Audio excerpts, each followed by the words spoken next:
Olá pessoal, nós estamos aqui de volta. Meu nome é Cícero Ribeiro e eu gostaria de dar continuidade àquilo que fizemos no vídeo anterior, uma conversa sobre o livro Síndrome de Polifemo, que é uma análise simbólica sobre um momento deste livro, a Odisseia, momento em que Odisseu se depara com o ciclope Polifemo. Odisseu e alguns dos seus guerreiros, dos seus companheiros, se deparam ali com o ciclope Polifemo.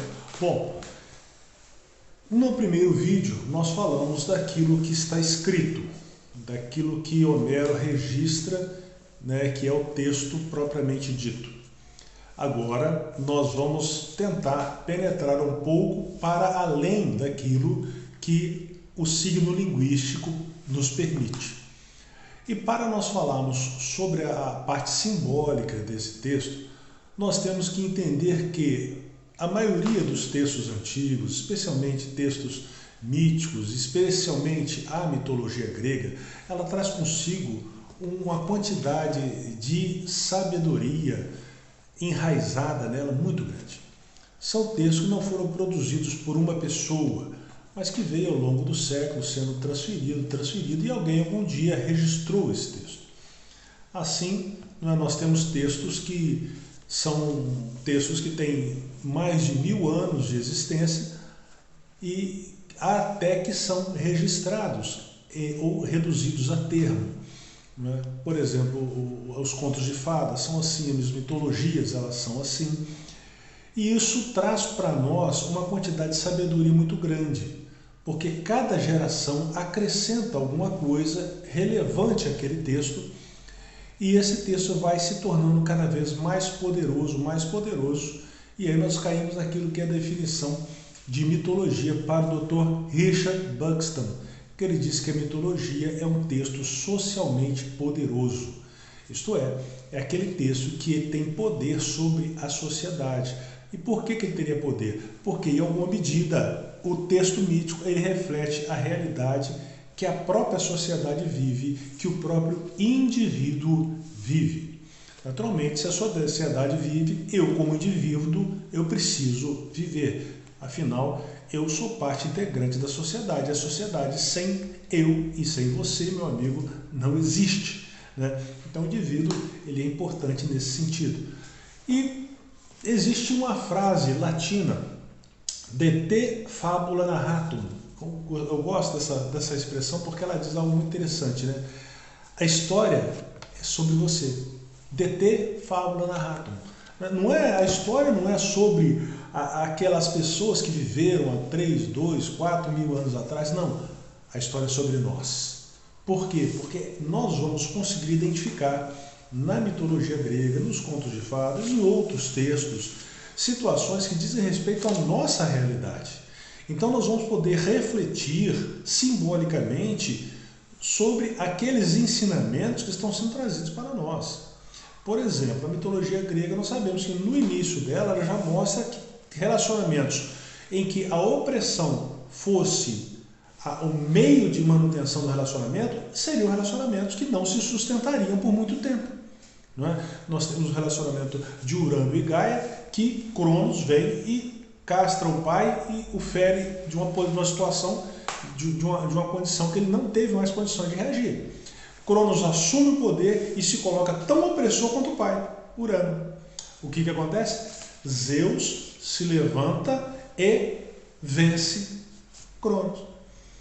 E aí Zeus o que faz? Zeus se torna um autoritário como o pai e o avô? Não, ele compartilha o seu poder. Nós temos isso dito pelo próprio Hesíodo. Hesíodo fala que ele consegue compartilhar o poder dele com diversos deuses, tanto que nós vamos ser Deus para tudo na mitologia grega. Poseidon, por exemplo, é o deus dos mares. Nós vamos ter Deus responsável pelas caças, pelo inferno, tem um deus lá, o inferno grego, pelo Hades, que o Hades está lá responsável. Então, cada deus é da sabedoria, tem Deus para tudo. Por quê? Porque tudo era centralizado antes em Urano e Cronos. Quando Zeus assume, ele fala, não, eu não vou centralizar tudo em mim, eu vou compartilhar o meu poder. E quando ele compartilha o seu poder, ele estabelece um reino sustentável, um relacionamento sustentável, duradouro. Então, olha que interessante, a mitologia grega, logo no seu alvorecer, quando ela começa, ela traz para nós a ideia de que relacionamentos opressivos não são duradouros. Isso é um ensinamento? Claro que é um ensinamento, importantíssimo.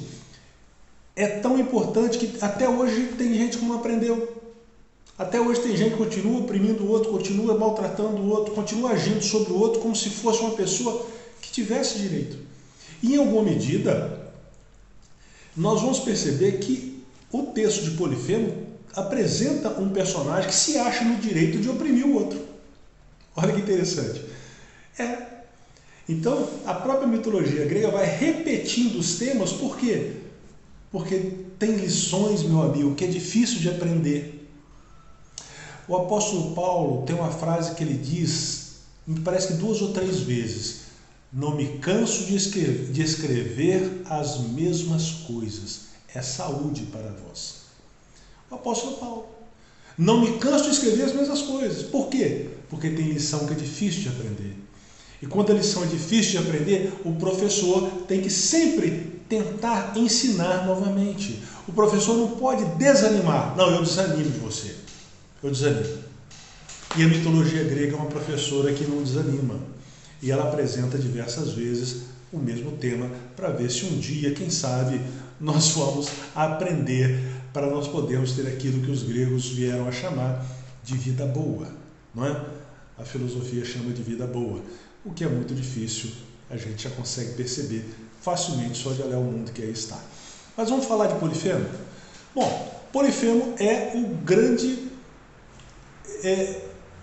título, vamos dizer assim, o grande personagem do meu livro, Síndrome de Polifemo. E por que ele é? Porque ele é poderoso, ele é forte, ele traz consigo uma carga de poder extraordinária. E o interessante é o seguinte, vamos começar falando de Polifemo, observando a sua característica mais marcante, que é o fato de ele ter apenas um olho.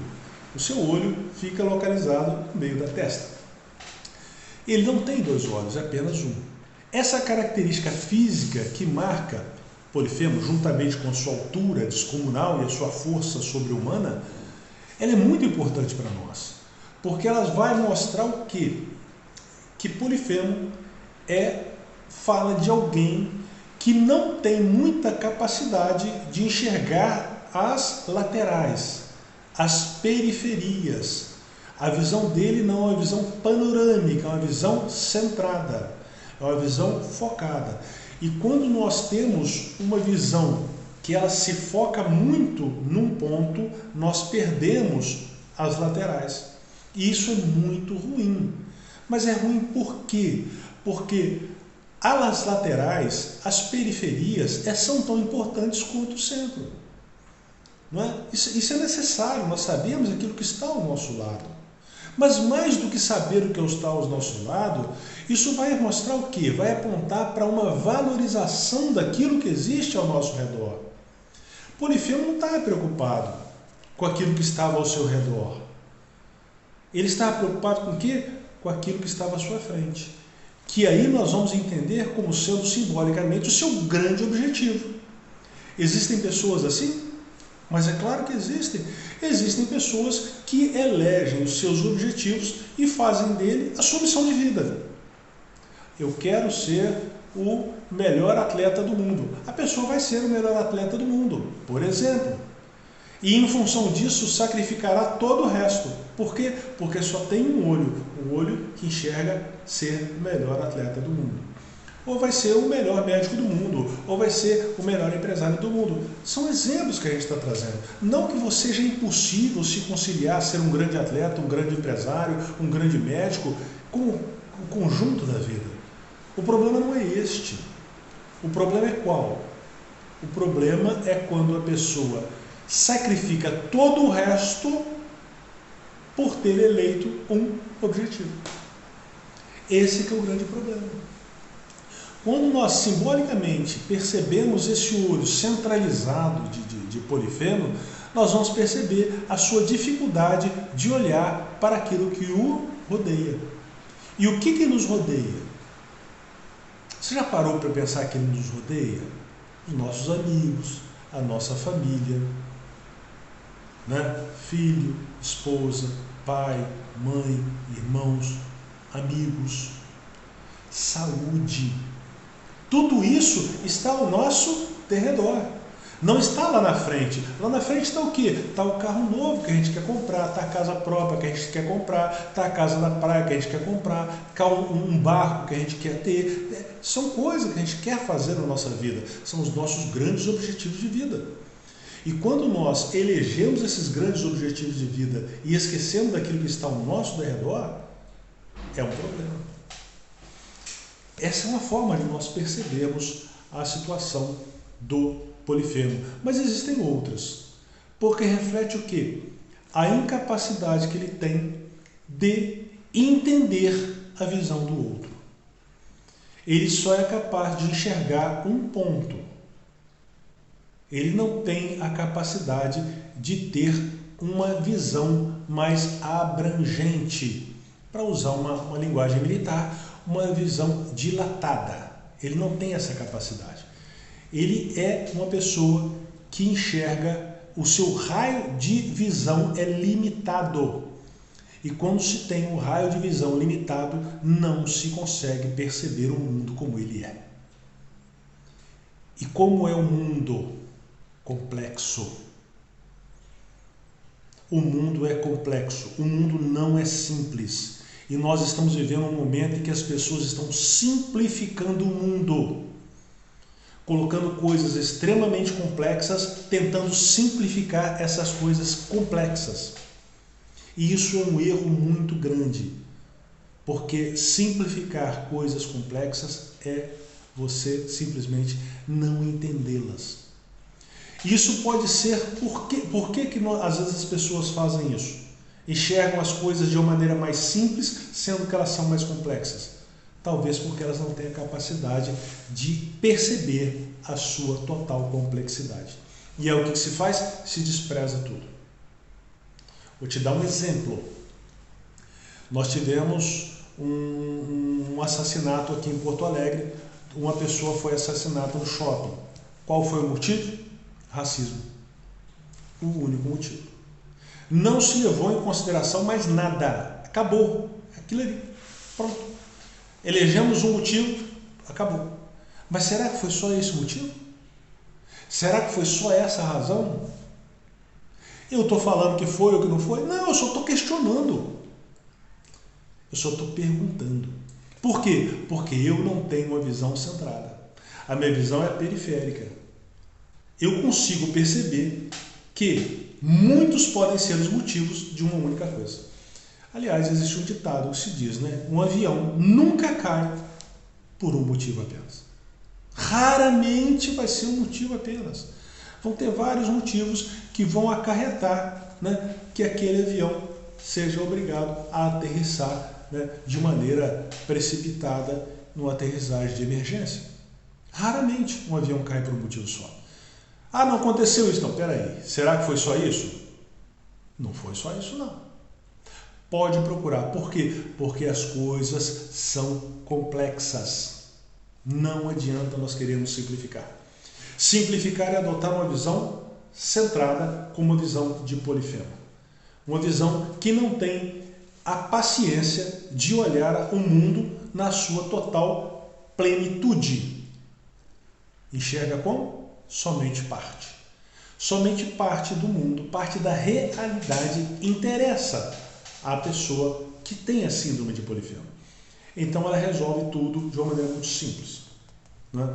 Até pouco tempo atrás, se chovia demais, era aquecimento global. Se parava de chover, aquecimento global. Aí o mundo parou de aquecer, mudou para quê? Mudanças climáticas. Pronto.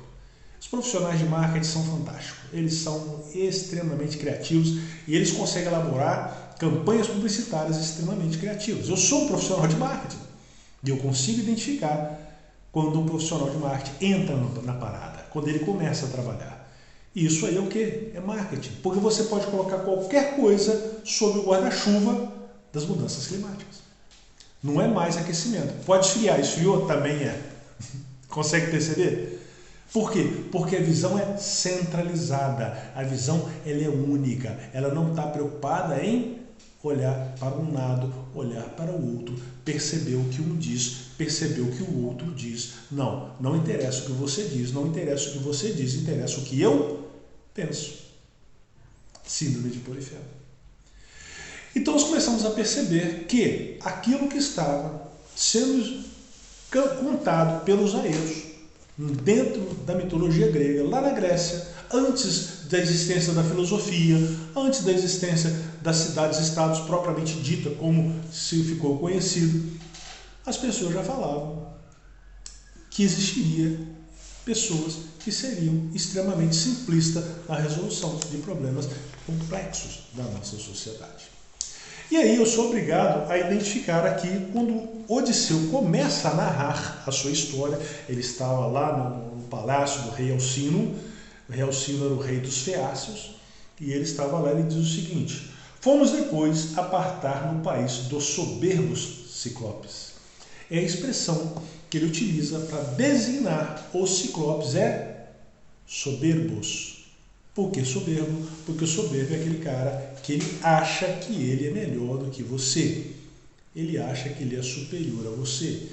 E convenhamos, meu jovem, minha jovem, eu já tenho mais de 50, posso dizer isso. Quando você tem uma visão muito focada, muito centrada, muito simplista de uma realidade complexa, você tem uma força extraordinária. Por quê? Porque para você tudo se resolve daquele jeito. Então não tem nada que complicar. Tudo se resolve daquele jeito e pronto. E a sua força é muito grande nesse sentido. Por quê? Porque você não tem dúvidas. Olha que coisa incrível. Quando não se tem dúvidas, se tem poder. Mas é um poder extremamente forte, capaz de superar qualquer coisa. É o poder que está baseado em quê? Na soberba.